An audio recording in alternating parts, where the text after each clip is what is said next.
Are we recording? I think we're recording. My light looks all right. I got Rogan behind me. As you can see, my microphone seems like it's working. The headphones don't even fucking play anything. So I might as well just get all the way sexy. You guys, no announcement on this podcast. Usually I announce podcasts when I make them. I roll them out. None of that this time. This is the Coach Colin podcast. I'm Coach Colin. Let's fucking go. So, basically, I'm a men's coach. High performance coach, but got a soft spot for men. Pause. And what we're doing here, you know what? Let's get straight to what this podcast is about. Because you guys can see this, right? Let's get right to it. Oh, I can't click on it there. I gotta click on it here. We're gonna learn.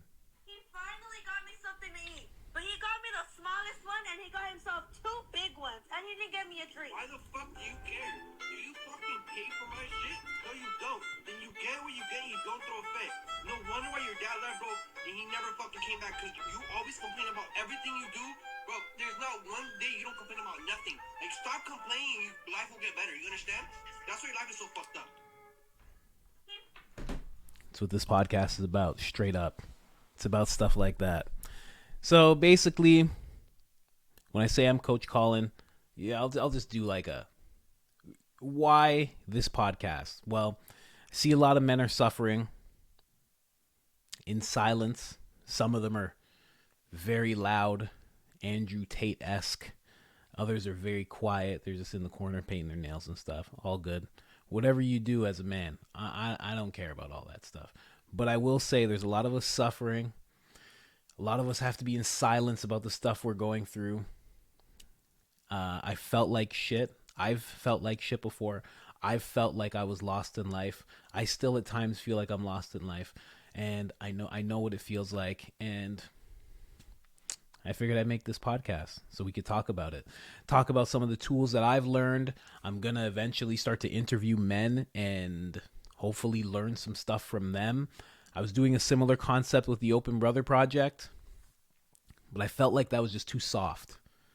It was just too soft. If you go and check out the Open Brother Project, I might even take it down. I'm not sure. I might transfer the interviews over here, but it was a little too soft. In life, you should utilize everything that you are. And I felt like in that podcast, I wasn't utilizing everything I am. And in this podcast, as you can see by how good this looks, because I'm a filmmaker, so it has to look good there. I'm an audio guy, podcasting, so it has to sound good there. And if I say so myself, I'm a little fucking funny. I'm a little funny. But overall, beyond all that stuff, I'm heavily into self-improvement. And I think every man should be into self-improvement. So we're going to talk about some shit. We're going to make fun of some shit. We're going to learn along the way. And we're going to do it together as men. Let's go. So what's first? What's the next thing? Your grandparents, your great-grandparents, 12 generations back. 12 generations back would be about 400 years. 400 years would be 4,094 people that came together to create you from all over the world. What are the odds that could happen for you to be here? 4,094 people over the last 400 years had to come together and fight and struggle and claw and bleed so that you had this moment. And I'm telling you, what I believe is their bodies are all dead, but their soul lives on. Like, those people cheer you on. They pull for you. They're on your right hand and on your left hand. They're the kind of people that are like lifting you up. Like, no, we gave everything we had. It was your great-great-grandma. She gave everything she had. She lived and breathed and died so that you'd have this moment. And she's counting on you to be the one, to live a significant life, to live an intentional life, to rid yourself of all entitlement, to raise your personal accountability, to update your identity, to be the one that lives the life. If you took your parents... It's what they all fought for. This right here. This is what they all fought for. Fucking great. That's hilarious. You know what? Let's go through this. Because I haven't even gone through this. This is an article / story that was done on Cameron Haynes. If you don't know who Cameron Haynes is, follow Cameron Haynes. Just write in the name Cameron Haynes into your phone. And check him out. He's been on Joe Rogan a bunch of times. He's incredible. He's a beast of a man. And the first time that I ran 2 miles, I tagged him in the post and he liked it. And I was like, good shit. Good shit. He recognizes stuff. Every time I run 2 miles, because I never run one. Every time I run 2 miles, I think of him on Joe Rogan talking about a mile used to be hard for him to run. And this is a guy that like now he runs like a marathon a day, or he was at one point running a marathon a day. Absolutely crazy. You can see him here. He's running up a mountain, like a literal mountain. So he's just a beast. All right. Somebody wrote a story on him.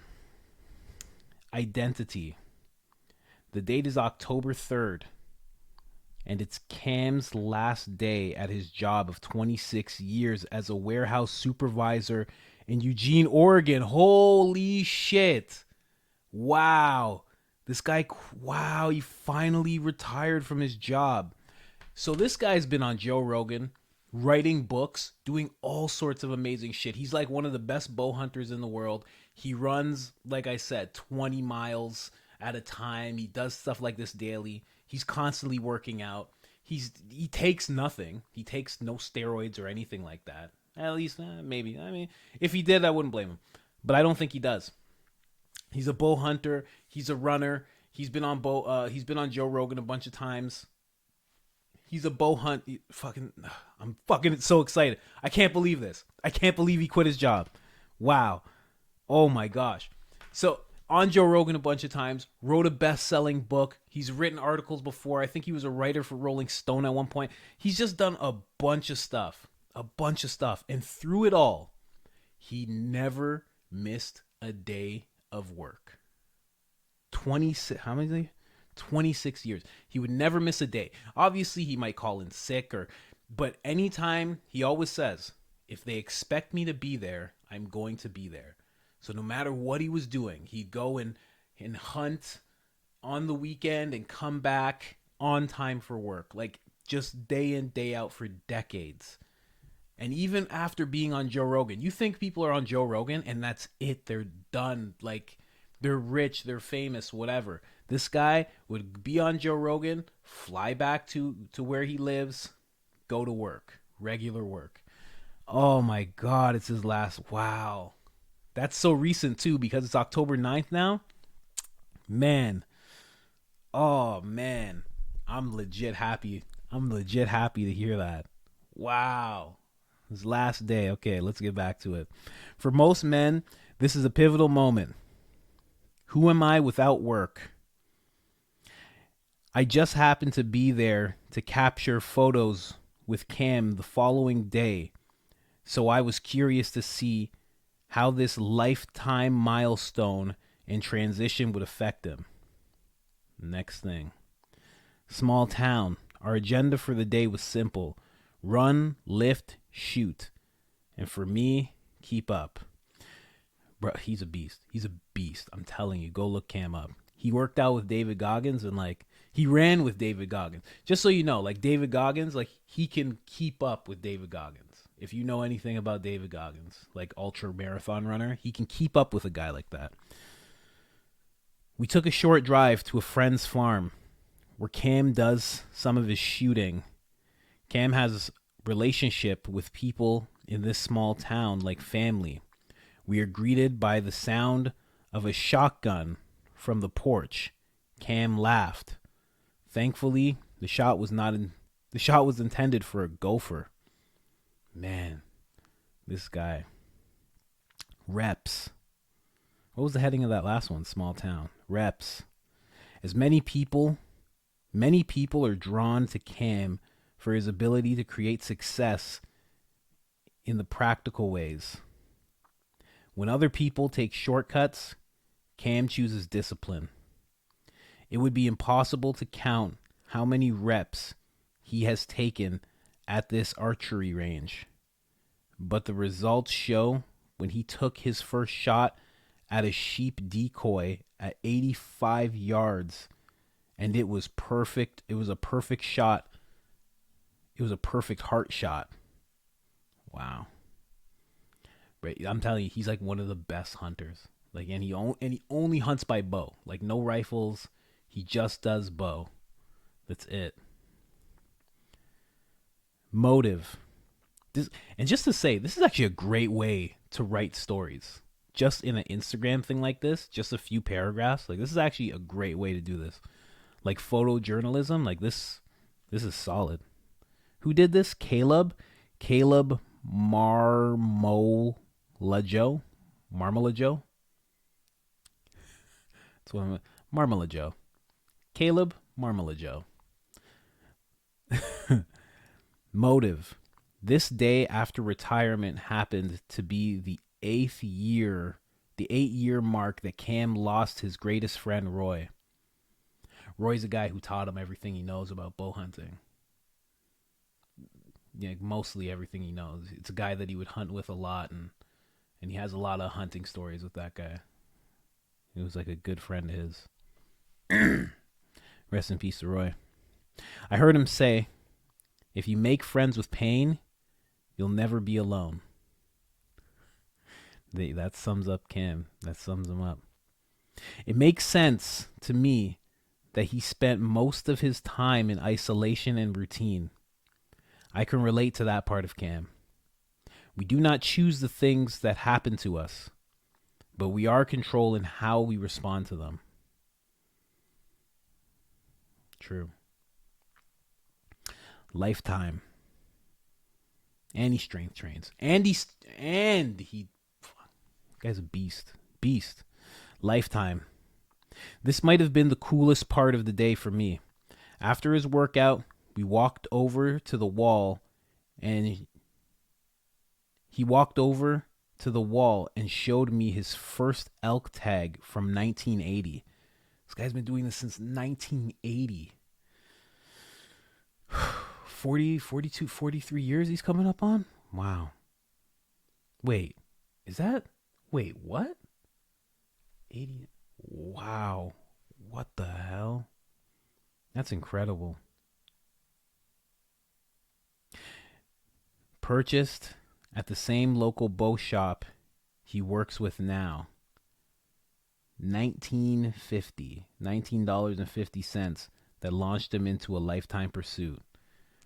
Isn't that crazy? Like he didn't buy that first tag thinking I'm going to be the best bow hunter. He just like wanted to go out with his friend and do something that was challenging, a little fun. And it turned into all that.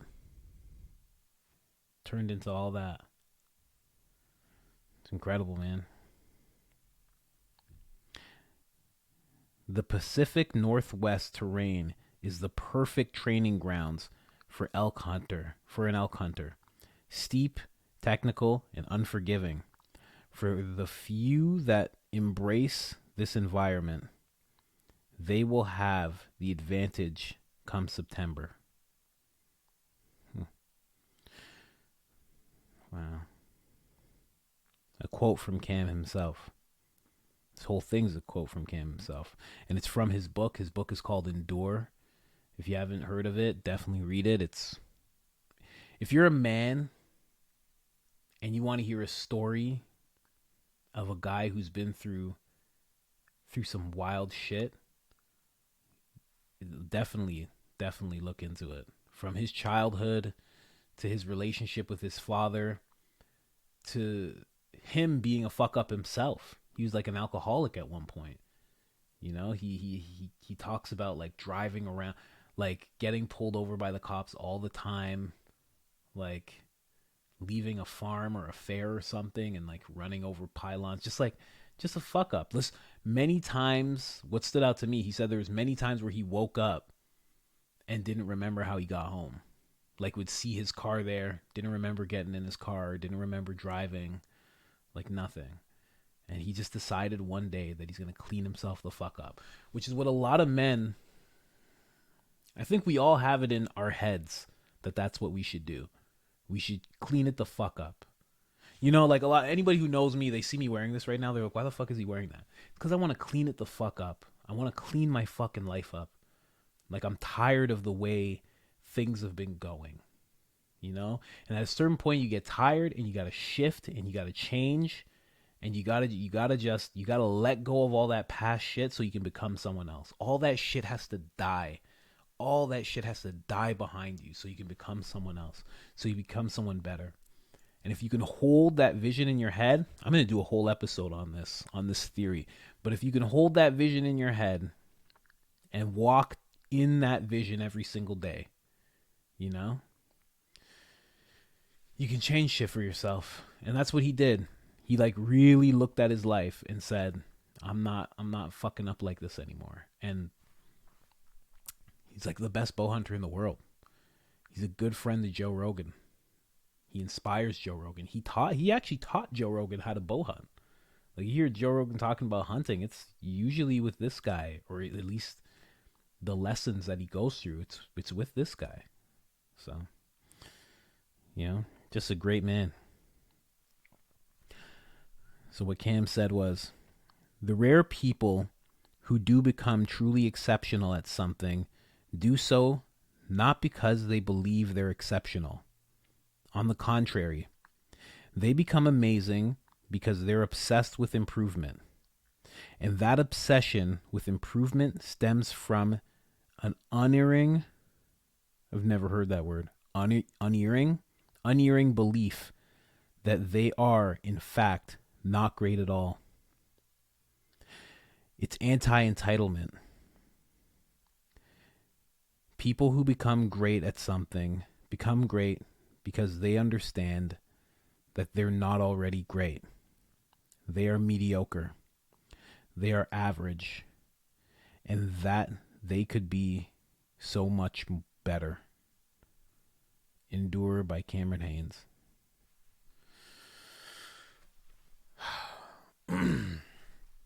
Yeah.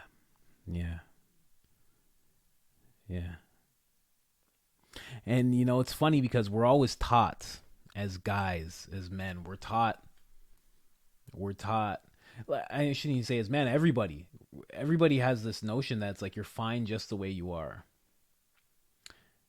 And I think the thing about that is it's like, you're not. You could be a lot better. Let me turn this down. It seems like I'm a little loud here. You could be a lot better, but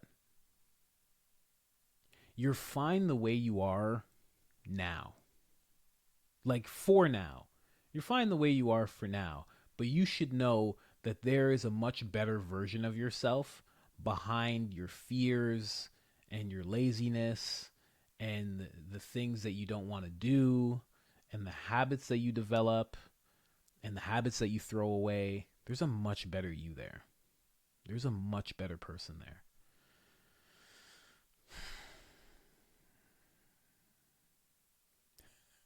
I'm having flashbacks. It's so true. There's a much better person out there if you're just willing to go out and get that person. You know, like me, people who don't know me, like I used to be 350 pounds. Like I was really fat. And I used to be really isolated. And I didn't like to speak. And to speak like this in front of anybody would be terrifying for me. I used to be a drug addict. You know, like I used to do really fucked up shit. You know? At one point my standard was I'm going to be a career criminal. Like that's just what I'm going to do because I don't want to work for anybody. You know, and rather than starting a business, I was like, I'm just going to, you know, do what career criminals do. And, yeah, is this going to be a podcast where I cry all the time? Is that what's going to happen? I hope not. But I was different. I was way different before. And I slowly started to change myself. You know, I started working out. I lost weight. After I lost weight and I was, you know, in the crime world, I stepped back from the money that you can make as somebody who's, you know, doing stuff. And I decided to just work a job, just work a factory job, just work in a grocery store, just work in a produce section. And it sucked. And I would see people who knew me and it was humbling. Or I would work with my mom, and my mom was a cleaner. And I'd clean toilets, and I'd clean the tubs, and I'd vacuum people's houses for them. And it sucked. And it felt demeaning. And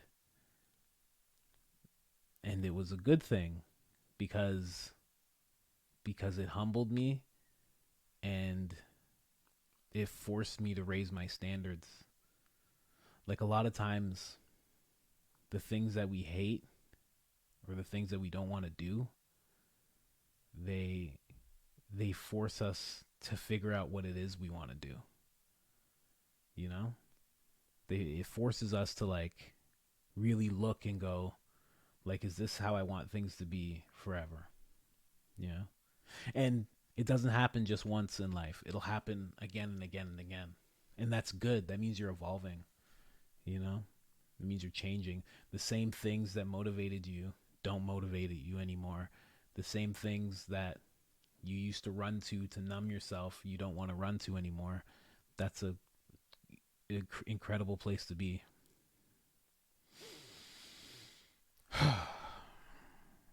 But yeah, I changed. And I'm going to change again.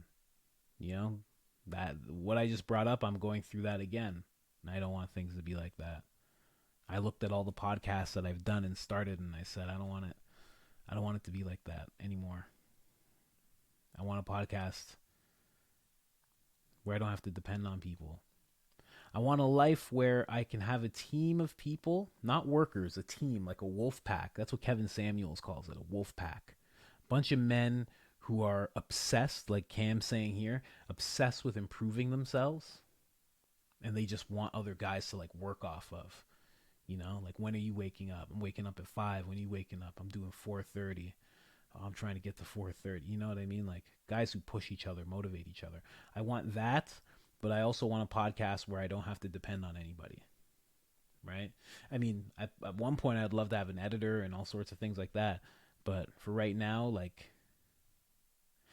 Howard Stern has a saying where he says, if you have a show and your show depends on guests, then you don't really have a show. So, I don't want my shit to depend on guests. But yeah, you can change. You can change.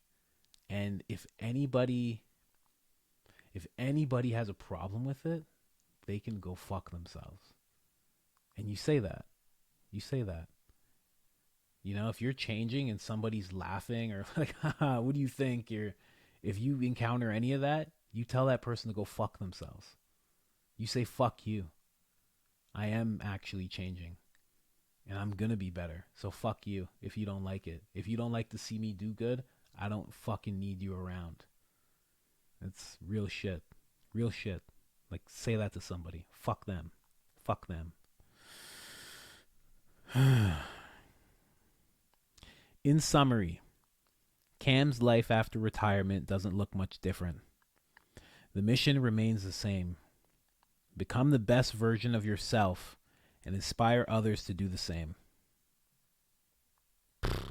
Bro, look at those legs, bro. Look at these legs. You see that shit? Bro, look at these guys. Look at these guys' legs. Just these. Look at that. Look at this. Like crazy. All right, pause. I know. I'm getting too much into his legs. The end. Bang. So I just wanted to get into that real quick because like when I'm talking about like what's this podcast about, like that's what it's about. It's about that. Guys like that. Things like that. That's what it's about. Also, I have a shit camera, so every 30 minutes it's going to change over. It's just going to like stop. It's going to stop randomly.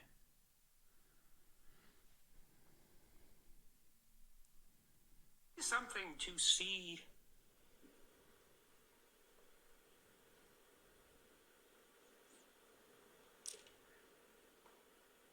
constantly. How many people are dying for lack of an encouraging word?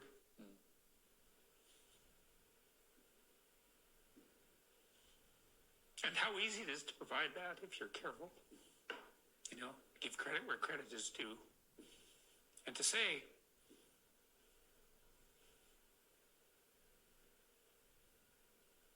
You're a net force for good if you want to be.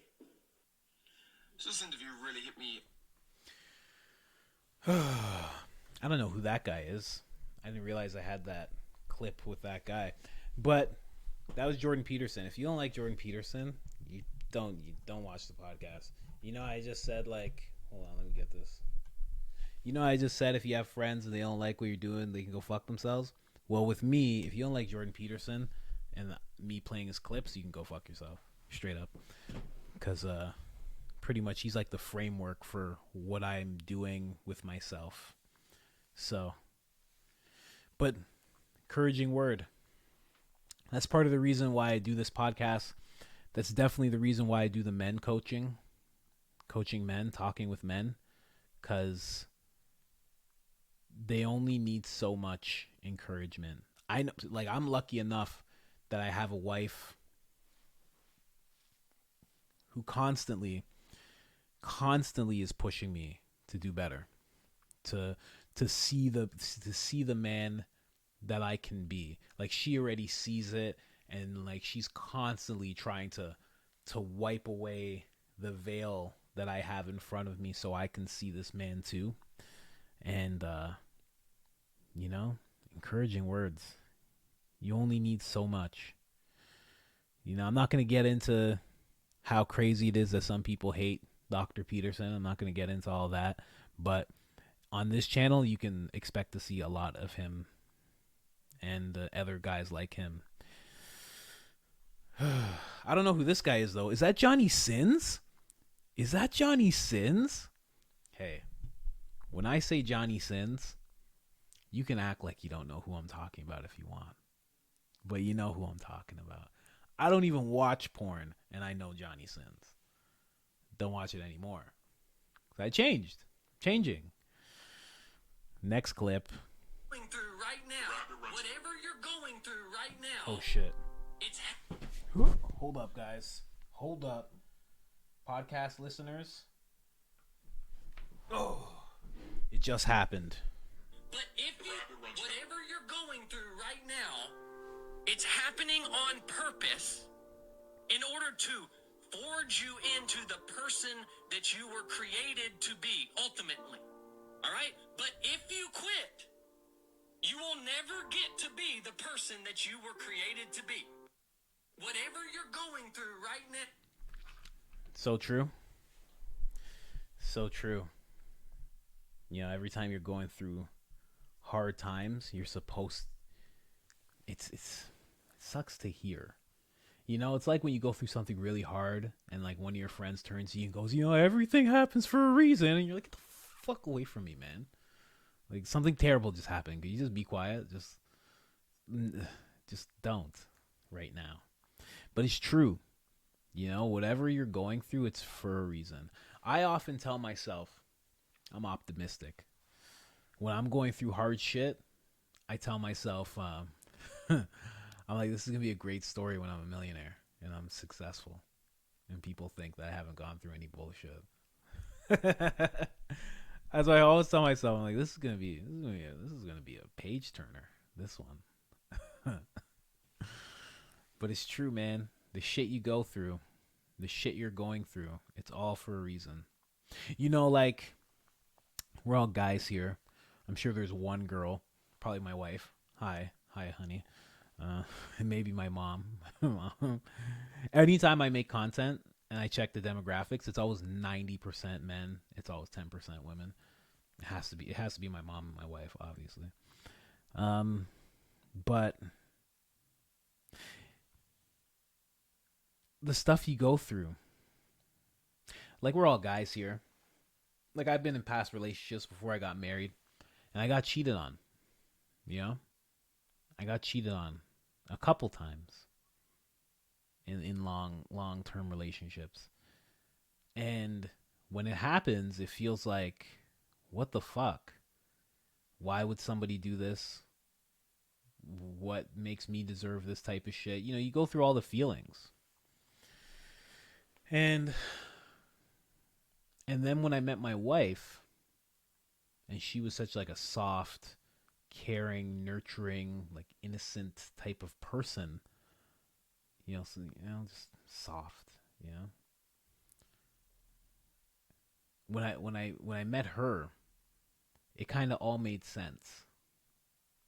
Because if I didn't get cheated on, right? If that stuff didn't happen to me, I may have got into this relationship with my now wife. Like when we first met, I might have treated her differently. I might have treated her shittily. Like I might have taken it all for granted because I had never gone through that type of heartbreak before. But because I went through the heartbreak, when I met her, I was like, I know exactly how to treat this woman. I know exactly what my role should be as a man for this woman to make sure that she is feeling safe and secure and protected and appreciated and cherished, But I might not have been that way if I didn't go through some fucked up shit in other relationships.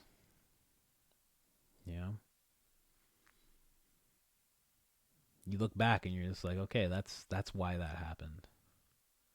And if you're going through something now, anybody that's watching, if you're going through something now, it's going to make sense later on in the future. What the fuck is that banging outside? I'm telling you, man, when my camera's not on, man, everything's as quiet as can be. I turn my camera on, every car, every dickhead, I won't get into it. I'm not going to get into it. Steve Jobs says you can't connect the dots looking forward. You can only connect them looking back. And I saw that speech when I was in college. the day before I dropped out. And I didn't drop out because I was going to start a business or anything. I was getting too high all the time, and I was like, I can't get high like this and go to school. Like, I got priorities. When you're a drug addict, you have priorities. And they're usually drugs. Yeah, that's usually the priority. Yo, I should shout out the pages these are on. You can see it there, right? Wealth. Boom. Let's give Wealth a follow. If you like stuff like that, definitely follow Wealth. Or follow I Am Coach Colin. You know what I mean? But follow Wealth, definitely. They put out some pretty good stuff. And I know for a fact that this podcast is the Bear Performance Podcast, hosted by a dude named Nick Bear. And he's dope. He's another dude. He's a big jacked guy, but he's a marathon runner. Heavy strength training. I don't know what else he does. I don't think he's a CrossFit guy. He might be a hunter as well. Pretty sure. I think he's like ex-military. I'm really into like the ex-military guys because they know about discipline. And because they go through so much shit, they kind of understand life on that blue collar type of level. Because, I might be wearing a white shirt right now, but like my life's been all blue collar or black collar. Is that a thing? Black collar? Fox, because the rabbit is running for his life while the fox is only running for his dinner. That's a quote from Richard Dawkins. And most of you are moving too slow to get what you want in life. You have no sense of urgency, and that's why you are where you are. You have to act like a man destined, a man with purpose. Figure out what that purpose is and run for your life. The rabbit runs faster than the fox because the rabbit... Just relax. That was a bit much. Just use your real voice, bro. This is a little... Let's move on. Empty your gut. When you empty that gut, when you got that pure energy radiating, without all the food and all the blockages in there, you can express your solar power even better, your solar plexus, which is the seat of your creativity. You fast. You empty your gut. When you empty that... You can see me. I'm black, right? But when you get to this point where you got the glasses with the thing and the one dread and your hair is not this and there's crystal, like, just relax, man. Just relax. Cut your hair, bro. What are you doing? Because he's saying valuable stuff, but it's harder to take it in now. Because you got the... Look at his glasses. You got the glasses with the no glass inside of them. Like, what are you doing? You got the no glass inside your glasses and a swirl. What is that? What do you...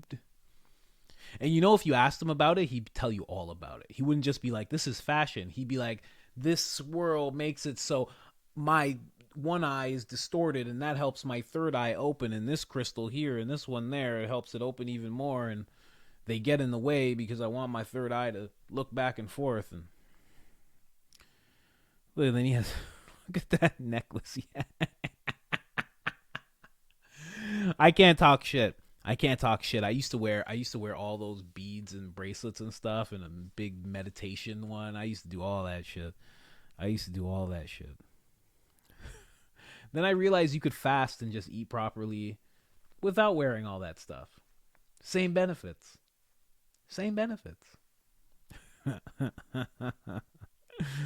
Man. But he's right about fasting. I don't know about solar energy, but he put a little clip of Goku in there, and you know I love Goku. Listen, if you don't know I love Goku, you're going to learn that I love Goku. I love Vegeta. My brother always says that he's Vegeta. My brother Chris, he always says that he's Vegeta, right? But as time goes on, I don't think I'm Goku. I think I'm Vegeta, and I think he's Goku because he's like really naturally talented and strong and fast and like all that stuff. And I have to work hard as fuck to get to these points. But when he just like puts in some effort, he just it's crazy. It's crazy. And if he dressed like this, he'd look better than me. Like, it's nuts. Just everything. So I think he's Goku and I'm Vegeta. Start working on your body. So gray. So gray. Why would you do that, though? Hold on. You guys see him, right? Over here. You guys see him? So gray. So gray. And if he takes off his hat, he's not bald like me. All gray hair. So why have the gray hair so gray? Like, this hair is so gray, it looks like he dyes it gray. But then puts on a gray shirt and then puts on gray pants. Why so gray? Who is this person? What's his name? Cat? Look, everything's just gray. So gray, man. Working on your body. Looks? I need all of you to start working on your body. Get stronger. All right? Because that's the first thing. Mind. Get stronger mentally. You see, because if you can control your mind in anything in life, it won't be so much frustration. You won't be so angry. Right? But the reason why you're angry or you have this anxiety is because you're not in place. Right? There's a monk, a Buddhist say, if your room is junky, there's chaos. Clean your room up first. Organize your room. Know where things are. See, because and we can all attest to this. So unfair because like I can tell this guy, because he was like an NBA player.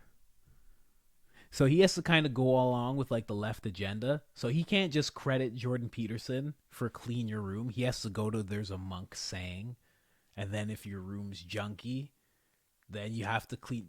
You know you got that. You know he heard Jordan Peterson say that. You know he did. Because everyone has. Everybody's heard clean your room. What? There's a monk saying. You heard Jordan Peterson. It's okay. Some people, especially in the black community, can't give Jordan Peterson his dues because there's a group of people who say that he's racist, and you can't pull up one clip of him being racist. But they go along with it because you have to when you're a part of a tribe, and it's sad. But he definitely heard clean his room from Jordan Peterson. Definitely. What? There is a monk that once said, clean your room. Is it Monk Peterson? Looks is gonna get the man. But you know what keeps the man? Respect. She's always talking about why her and not me. Because she respects his. Because even when they have a heated debate or they're arguing, she has boundaries. The last thing a man wants to feel like is he's being emasculated and disrespected by the woman he's supposed to love. Fact. Looks is gonna get. She said facts on her own. She didn't even wait for anybody to type it out in the comments. She went like this. She went, facts. She was just like, you know what? I already know this is facts. This is facts. Come on. Are you kidding me right now? But she's right. She's 100% right. You know, I'm starting to become more educated on the topic of marriage because I am married. And me and my wife really do think about our relationship. We talk about it a lot. We are constantly trying to make it better. We always try to communicate. And that's the one thing that I see that she has for me, that when I'm like watching this stuff, this shit on Instagram and YouTube and everything that we see, is that a lot of women don't have respect. I shouldn't say a lot of married women, but a lot of these women who are single and looking for a guy, they actually don't have respect. And my wife, it seems like she was just taught that from her mother or her family. I don't know. But like, she has respect. She has respect. Like, it's like Andrew Tate once said, he's like, if there was a woman that loved me, he's like, if he had the option to marry a woman that loved him or a woman that respected him, like, he might choose respect. And I think that's nonsense. Like, that's nonsense. You want love. You want love. Because love will bring respect. Because when somebody loves you, that means they can see all parts of you. And as long as you're not a piece of garbage, there's going to be a lot in there to be respected, especially as a man. So I would go for love. But I 100% get why people need to be respected. Like, if you don't feel respect in a relationship, you'll step outside of it. I think it's like, it's probably not the same for all men or all women, but a man, like a woman will step outside the relationship because she feels like completely unattractive. So she like wants to feel wanted. You know that I was going to say that bullshit. But you know, it's a thing. You want to be wanted. Like, women, they want that, you know? I think the same thing for a man is respect. You know? Like, if a man doesn't feel respected at all at home, and then he meets some woman outside the relationship that respects him and sees him as like a man and a protector and a provider, and, you know, like cherishes that man will probably get with that woman, even if she doesn't look as good as the woman that he's married to. I think respect, it's a serious thing. What else we got? Hold on. Because she respects his. Because even when they have a heated debate or they're arguing, she has boundaries. The last thing a man wants to... Whatever you want to do. Facts. Believe it. So intense. It's who's this? Hannibal Lecter? What's his name? Anthony Hawkins? Here, watch. Believe it. Whatever you want to do. Believe it. Even if you don't believe. Play the game of belief. Act as if you believe. That is power. That is sheer power. And it will happen. Believe you me. No fool like me has worked in my life. It will work in yours. So never give up. Believe. Whatever you want to do, believe it. Yo, you know why that's actually true? That's a true thing. Like, if you just believe that you're something, you'll become that. And it doesn't happen overnight, and it doesn't happen like magic. You won't float and all of a sudden like become that thing, like Doctor Strange type shit. It won't be like that. But you'll 100, like my example, I have like I was looking at a notebook that I had in 2017 or 2018. It's like almost 5 years ago. And I read the affirmations that were in there, because I did some affirmations that like I kept up with them for a while, but then I kind of lost the notebook and they weren't right in front of me. So it was like, they just kind of went away. And I read these affirmations now, like 5 years later, and I'm closer to what I wrote in that book than ever before. Like, when I wrote it in that book, they were just like notions of what I might want, like what I do want. And now it's actually what I am. Like, I had in there, I am a high performance coach with a specialization in mindset. And right now, I am a high performance coach with a specialization in habits, which actually goes quite in hand with mindset, because your habits will change your mindset. You have to change your mindset to change your habits. So it's like, there's some other things in there too that I'm like way closer to than ever before. And I was just focusing on becoming those things. And it felt like throughout the 5 years that I wasn't really moving towards that. But all of a sudden I look back and I'm like, holy shit. Like, you know, I look at myself now and I look back and I'm like, yo, I actually like made that happen. And I really do think if you just like believe, if you just believe completely about something that you want, don't believe it in like a, like you see how intense this guy's going? Look at him. That is power. That is sheer power. Power. And it will happen. Believe you me. No fool like me. It's worked in my life. It will work in yours. So never give up. Believe. Whatever you want to do. Like, you see how intense he's getting? Like, if you get that intense about it, like, it's going to happen. Like, for me, again, it doesn't have to be affirmations always, but like that helps because your brain's kind of dumb. So if your brain hears you say it, you know, if your brain hears you say you want a brown mattress long enough, it'll make you shit the bed, you know? No, I'm kidding. But if it knows that you want, say, a brown or a new mattress, like, you'll start noticing things. You'll start noticing advertisements for new mattresses. You'll start noticing when, you know, somebody sticks a flyer up on a traffic light post. You'll start noticing the ones that say mattress, because your brain has something called the reticulating activating system. I think that's what it's called. The reticular activating system. And that thing will focus in on whatever you're focused on. So it's like, if you're like, I was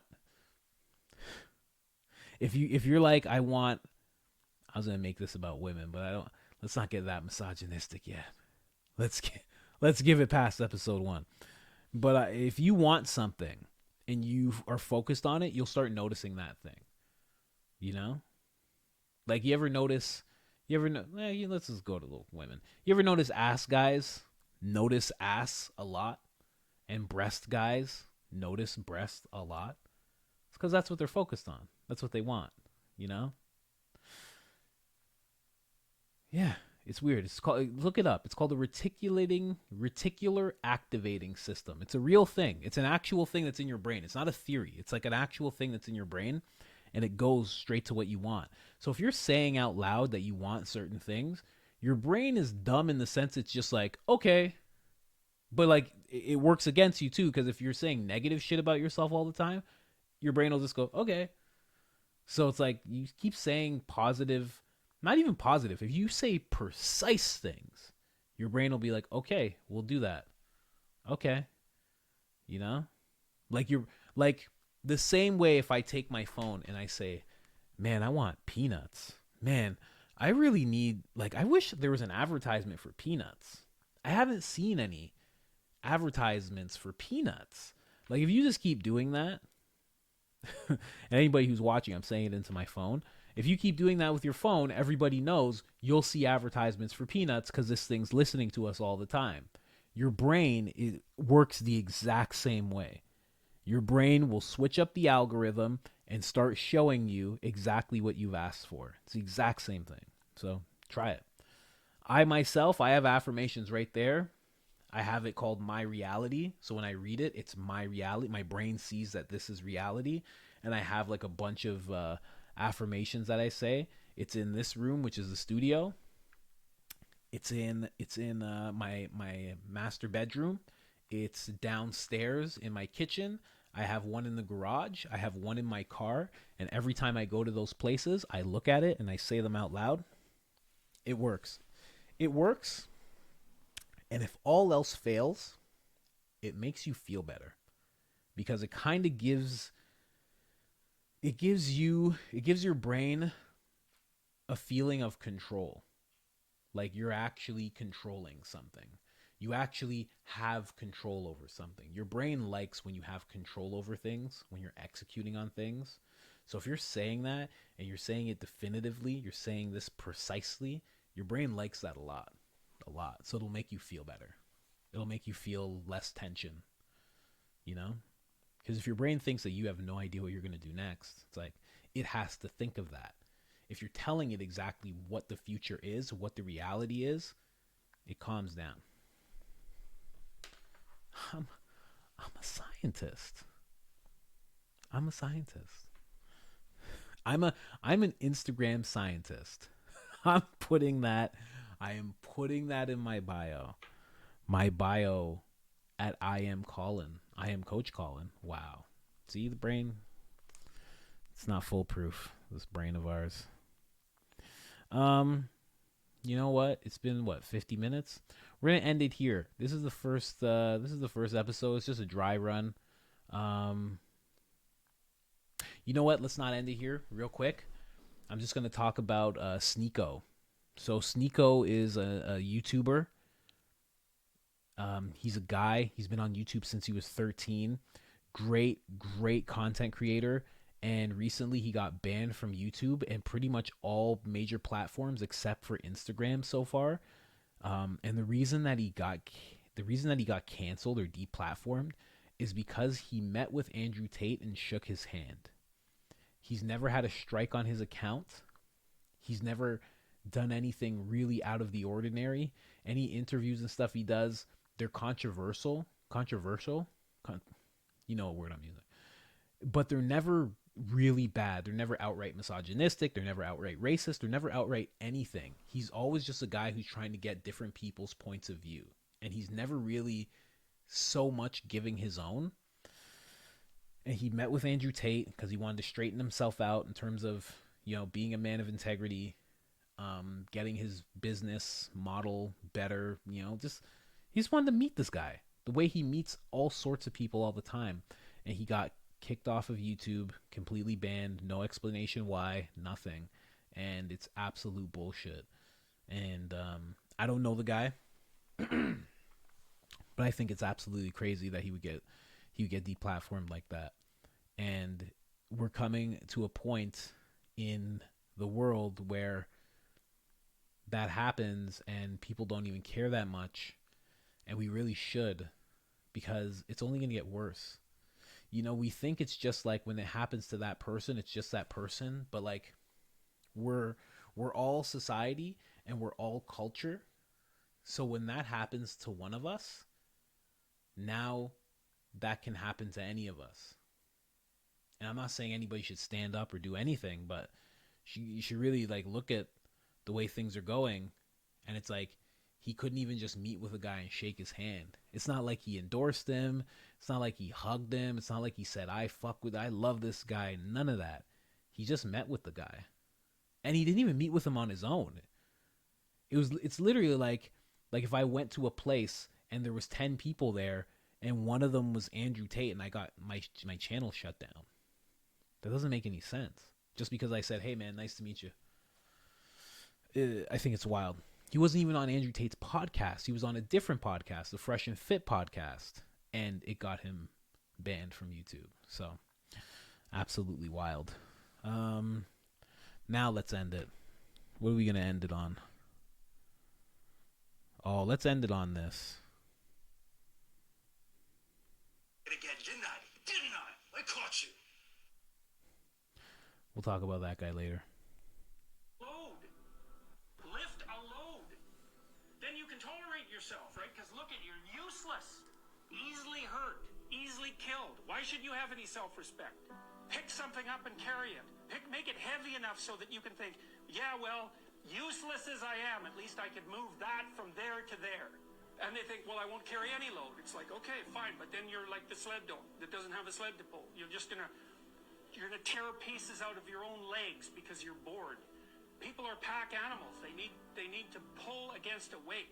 Lift a load. Then you. And we'll end it there. Jordan Peterson talking about lift the load. And it's true. It's really true. Like when we say lift the load, like It's like, just do something, you know? So if like you wake up, and I've had days where it's like, I've had days years ago where it was like I hated my life, and I was high all the time, and I was stuck in addiction, and I couldn't get myself out. But every day I would at least work out. I remember people thought I was on steroids. People thought I was like addicted to the gym, and I wasn't. It was just the only thing that I could do to prove to myself that I wasn't absolutely useless. And it kind of goes with what he's saying, because I would go to the gym and I'd lift. I'd go to the gym for 2 hours, 2.5, and then I'd come home and I'd just get back to getting high and being stuck in that cycle. But for those 2 hours, I knew what it like to be sober. I knew what it was like to be useful. I knew what it was like to have skill, because I knew how to do things in the gym that other people didn't. I could show people things. I could teach people stuff. I knew what it was like to be better than I was, to lift myself out of mediocrity, because in the gym I'm excellent, you know? And if you can find that thing, the gym's an easy one. Maybe you want something else. But if you can find that thing that you can do every day when everything feels like it's shit, your whole life can be much different, you know? So, I'm going to end it there. I'm Coach Colin. This is the Coach Colin podcast. The reason that this podcast exists is to lift men out of the shadows and out of the depths of desperation, sadness, and loneliness. And if it did that for you, thank God. I'm out. Peace. How do I stop this?